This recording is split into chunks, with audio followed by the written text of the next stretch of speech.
번 더 큐티하세요. 세상은 하나님을 막을 수 없습니다. 라는 제목으로 오늘 묵상하겠습니다. 이스라엘 자손이 또 행진하여 모압 평지에 진쳤으니 요단 건너편 곧 여리고 맞은편이었습니다. 십볼의 아들 발락이 이스라엘이 아모리인들에게 행한 모든 일을 보았으므로 모압이 심히 두려워하였으니 이스라엘 백성들이 심히 많았기 때문입니다.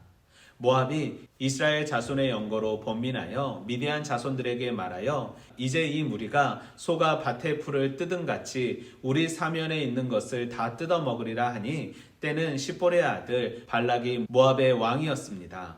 그리하여 그가 사자를 부올의 아들 발람의 본향 강변 부돌로 보내어 발람을 부르게 하고 우리보다 강하니 청하건대 나를 위하여 이 백성을 저주하라 말합니다. 모압 장로들과 미디안 장로들이 손에 복채를 가지고 발람에게 이르러 발락의 말을 전하니 발람이 그들에게 이르되 이 밤에 여기서 유숙하라 여호와께서 내게 이르시는 대로 너희에게 대답하리라 말합니다. 그리고 하나님은 발람에게 이르시어 너는 그들과 함께 가지도 말고 그 백성을 저주하지도 말라 그들은 복을 받은 자임을 말합니다. 그리고 그들이 되돌아가니 발락이 다시 더 높은 고관을 보내 내가 그들을 높여 존귀하게 하고 그대가 만일 이스라엘을 저주하면 말하는 것은 무엇이든지 시행할 것을 말합니다. 발람이 발락의 신하들에게 말하여 금을 준다 할지라도 내가 능히 여호와 내 하나님의 말씀을 어겨 덜하거나 더하지 못하겠노라 말하고 내가 여호와께 묻고 무슨 말을 할지 물어보겠다고 다시 말합니다. 그러자 하나님은 일어나 함께 가라. 그러나 내가 내게 이르는 말만 준행할 것을 말씀하십니다.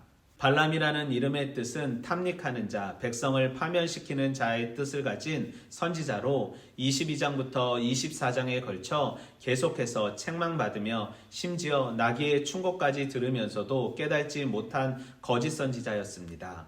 자기의 욕망을 채우기 위해 이스라엘을 저주하려고 시도합니다. 하지만 그리할 수 없었습니다. 발람은 하나님의 계시를 받은 선지자가 아닌 하나님의 이름으로 돈을 벌려고 했던 거짓 선지자였기 때문입니다. 하나님께서 발람을 모압에게 보낸 이유는 이스라엘을 향한 하나님의 사랑을 알리는 도구로 사용하시기 위해서였고 발람의 욕망을 채우기 위해서가 아니었음을 우리는 분명 깨달아야 합니다.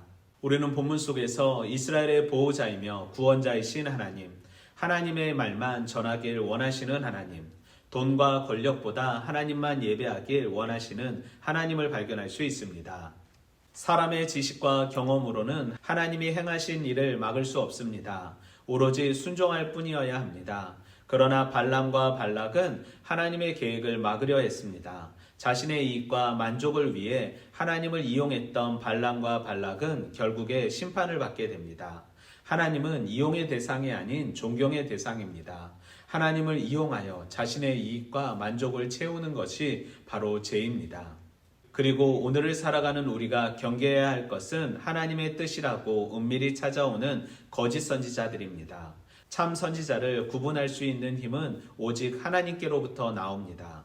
거짓 선지자들이 흥할 수 없는 비결은 하나님이 그들의 편이 아니기 때문입니다. 발람은 하나님의 말씀에 순종하는 척했지만 결국에는 불순종했습니다.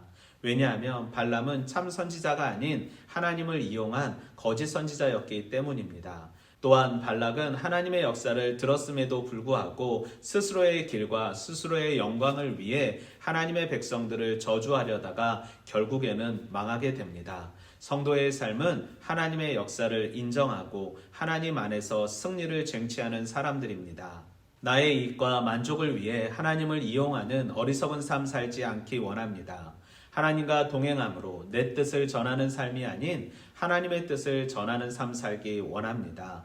말씀을 통하여 행하신 하나님의 기적을, 하나님의 역사를 역사로 생각하지 않고 오늘을 살아가는 나의 기준으로 받아들여 이 말씀 속에 살아계신 하나님을 경험하고 체험하는 삶 살기 원합니다. 오늘도 말씀으로 화이팅!